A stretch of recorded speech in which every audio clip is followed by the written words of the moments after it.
Yang kedua, ini pertanyaan yang kedua, eh, menyambung pertanyaan dari yang pekan lalu tentang sholat, apa namanya, sholat seorang laki-laki perempuan di dalam satu ruangan yang bukan muhrim. Nah ini terjadi ini, ada teman kampus yang nanya, dan ini ketika dia penelitian pada satu kampus yang dia perkirakan bahwa musola itu kecil sekali, kira-kira muat 5 sampai 6 orang. Nah, tiba-tiba ketika dia mau sholat, ini perempuan temannya ini, tiba-tiba datang laborannya. Laborannya datang laki-laki, ingin mengajak jamaah. Tiba-tiba spontan dia menolak, mengatakan tidak, dia tidak mau berjamaah. Dan akhirnya tidak ada jamaah. Di sana terbentuk yang jadi pertanyaan, apakah sikap yang dilakukan sama teman ini sudah benar atau tidak. Dan yang kedua, apa namanya, karena sikap yang tadi membuat sholatnya tidak khusyuk, dan apakah saya berdosa karena tidak khusyuk? Pertama, sholat perempuan semakin rahasia, semakin baik. Yang kedua, jika terjadi kemungkinan fitnah ketika sholat perempuan ada di tempat terbuka, sebaiknya tidak usah.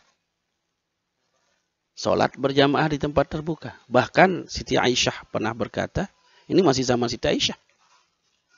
Seandainya Rasulullah melihat apa yang dilakukan wanita saat ini, Rasulullah akan melarang wanita-wanita itu datang ke masjid.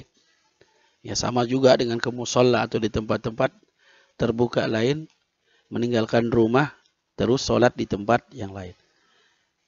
Kenapa?